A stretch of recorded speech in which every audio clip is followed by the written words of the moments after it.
Will Aaron Rodgers ever go to the Bears? No, but I believe there's a team that might play in Chicago this year. On a road trip. I don't know. I'm not sure. Gotta check it out. Hey, in this business, we call that foreshadowing, and it's finally come to fruition. Aaron Rodgers headed to Pittsburgh. Welcome to NFL Live. Phil Murphy here. We're running 21 personnel today. Kevin Clark, Jeremy Fowler in studio. Mina Kimes, she'll be in the big screen with us. Aaron Rodgers, he's got a gold jacket with his name on it someday, but for now, he's in black and yellow. Let's dive into it. Last season, QBR, not kind to Rodgers. He ranked 25th. Total QBR 48th. He also ranked 28th in yards per attempt. That downfall did predate his torn Achilles. You see 2022, last year with the Packers, he was 26th in QBR, but that was after leading the league, not just 2021 on screen, 2020 as well. He won MVP both of those years. Jeremy, we know Rodgers is a Steeler. How did we finally get to this point? Constant communication. Mike Tomlin, OC Arthur Smith, talking up with Rodgers the last few weeks just to make sure everybody was comfortable, meaningful conversations. And then I was told Thursday morning inside the Steelers building is when this really started to intensify. And actually some relief set in because everybody there, everybody involved felt that this was going to happen. They expected it, but they never really got an affirmative yes until that point. And so that's when the ball got rolling, and now everybody's excited. You know, they gave Rodgers time, too, with the personal matter he had. I was told that that was big for them to just try to be patient through this process, let him work that out. That was real. And then now they got him. They believe he's been in excellent shape training in L.A., and he's ready to go. Not a huge surprise ultimately that we got here, but that tension started to build as the calendar says June. I mean, Rodgers in his prime, we know routinely 30 to 40 touchdowns to 5 picks maybe on a year. What are the Steelers getting with Rodgers at QB in 2025? If he plays like he did last year or the year before his Achilles injury, a below-average quarterback. Watching him with the Jets, it wasn't helped by the offensive line and the lack of an efficient run game, but you really saw some of the flaws I think you saw prior to his exit from Green Bay. And the one thing that jumped out to me, he still has arm strength. He can still make throws down the field, outside the numbers. Quick game, he's still accurate. But the intermediate throws that the best quarterbacks in the NFL dine on in that 10 to 20-yard range was really missing for Rodgers last year in that part of the field. 10 to 20 yards, 30th in QBR, 30th in EPA per play, 29th in completion percentage over expected. Now, there's a chance that a year removed from his Achilles injury, maybe he's more comfortable moving around in the pocket, navigating pressure. But he's 42 years old. I don't know if that's a bet I'm comfortable to make, so I would keep my expectations pretty tempered. When I look at this situation, I'm going to give a take that you probably are not going to hear a lot. It's going to be fine. It's going to be fine. It's not going to be good. It's not going to be bad. It's going to be average, which is good enough to get the Steelers to the playoffs. When I think about Aaron Rodgers right now in his early 40s, I think about a guy who can't move, but what can he do? He can be really good pre-snap, and he can throw the deep ball. That's two pretty good things. You add that with DK Metcalf, and you got something cooking. But when I think about this offense, I need to see a merging between Arthur Smith's idea of offense and Aaron Rodgers. With Matt LaFleur and the MVP era, which I would call maybe 2019 to 2021, it was Rodgers getting his back to the defense, play action, understanding there were other ideas in offense. There were not just Aaron Rodgers and Nate Hackett and Mike McCarthy. So I want to see him buy into Arthur Smith. I want to see him play action. That's the kind of thing that can get Rodgers to be the 14th, 15th best quarterback in the NFL, and that's playoffs for Pittsburgh.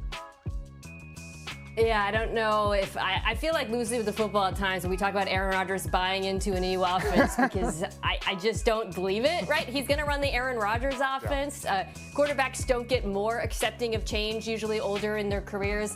And it is a little bit of a strange fit, Kevin. I mean, last year, Arthur Smith, that offense ran the 5th most under center snaps in football.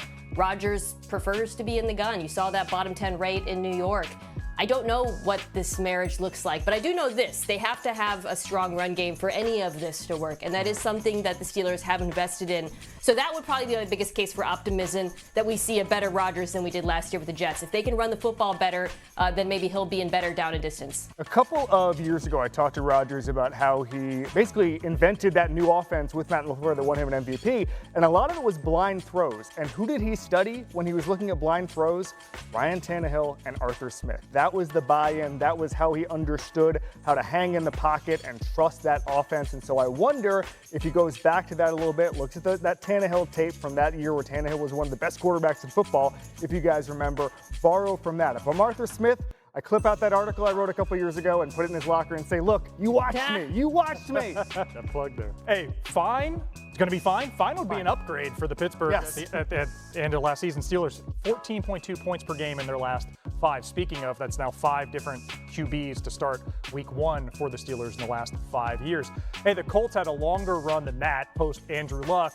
Now Indy's going to be without QB Anthony Richardson for the immediate future as the 23-year-old aggravated the right shoulder joint he injured back in 2023.